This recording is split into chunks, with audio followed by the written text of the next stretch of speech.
ہوا ہے شہ کا مصاحب پھرے ہے اتراتا۔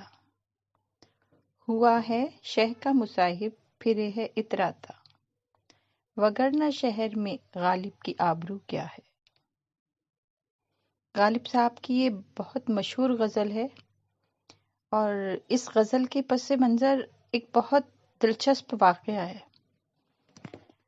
تو ان کا وہ واقعہ کچھ اس طرح ہے۔ غالب اور ذوق ہم عصر تھے، اور ذوق بہادر شاہ ظفر کے استاد تھے، اور غالب سے بہت حسد رکھتے تھے۔ ایک مشاعرے میں غالب نے اپنی مشہور غزل نقش فریادی ہے کس کی شوخی تحریر کا پڑھی تو کسی نے بھی مصرع نہیں اٹھایا، اور نہ ہی کسی کو یہ غزل سمجھ آئی۔ غالب اس مشاعرے سے غصے کی حالت میں چلے گئے۔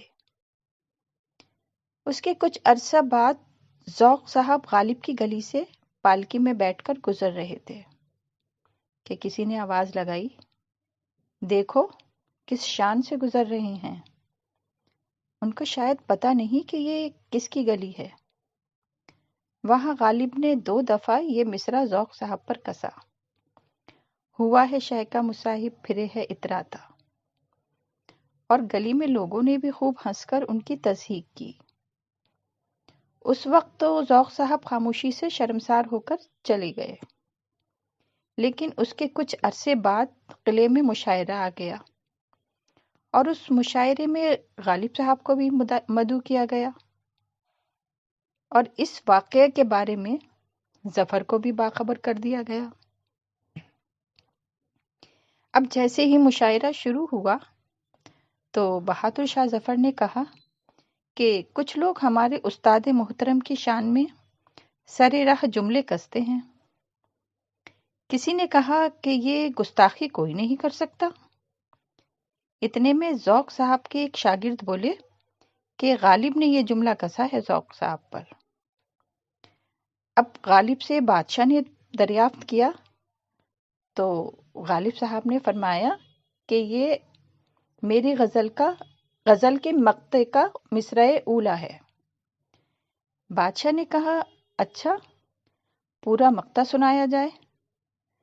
تو غالب صاحب نے بیٹھے بیٹھے مقطع بنا دیا کہ ہوا ہے شہ کا مصاحب پھرے ہے اتراتا، ہوا ہے شہ کا مصاحب پھرے ہے اتراتا، وگرنہ شہر میں غالب کی آبرو کیا ہے۔ پھر کیا تھا؟ مقطع سن کر خود بادشاہ اور باقی شعراء نے بھی خوب داد دی، لیکن ذوق صاحب کو پتا تھا کہ غالب نے کوئی غزل نہیں کہی ہے، یہ ابھی بیٹھے بیٹھے ہی انہوں نے بنایا ہے۔ تو ذوق صاحب نے کہا، اگر مقطع اتنا اچھا ہے تو پوری غزل تو بہت خوبصورت ہوگی، لہذا غزل سنائی جائے۔ پھر کیا تھا؟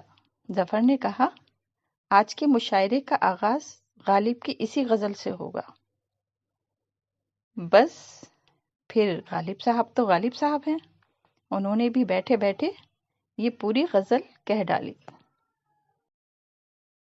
ہر ایک بات پہ کہتے ہو تم کہ تو کیا ہے، ہر ایک بات پہ کہتے ہو تم کہ تو کیا ہے، تم ہی کہو یہ انداز گفتگو کیا ہے۔ نہ شعلے میں یہ کرشمہ نہ برق میں یہ ادا، نہ شعلے میں یہ کرشمہ نہ برق میں یہ ادا، کوئی بتاؤ وہ شوخ تندخو کیا ہے۔ یہ رشک ہے کہ وہ ہوتا ہے ہم سخن تم سے،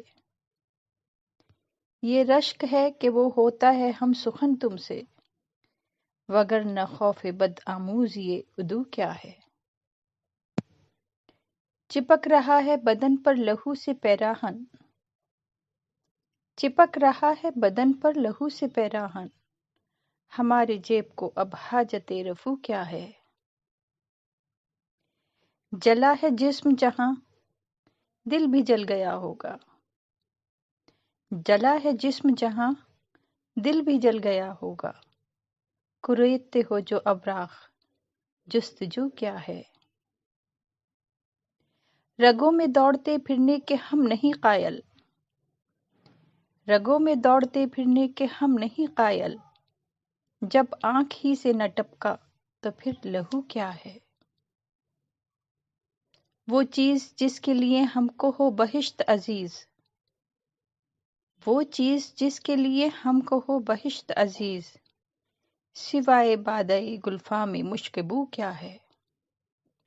پیوں شراب اگر خم بھی دیکھ لوں دو چار، پیوں شراب اگر خم بھی دیکھ لوں دو چار، یہ شیشہ ہو قدح ہو کوزہ ہو سبو کیا ہے؟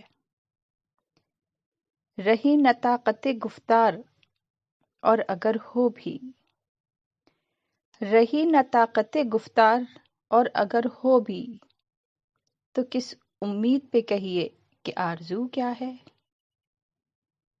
ہوا ہے شے کا مصاحب پھرے ہے اتراتا، وگرنہ شہر میں غالب کی آبرو کیا ہے؟ بس غزل سن کر سب حاضرین مشاعرہ بشمول ذوق نے بھی اور ان کے شاگردوں نے بھی غالب صاحب کو خوب جم کر داد دی۔ اس طرح سے غالب صاحب نے یہ مشاعرہ لوٹ لیا تھا۔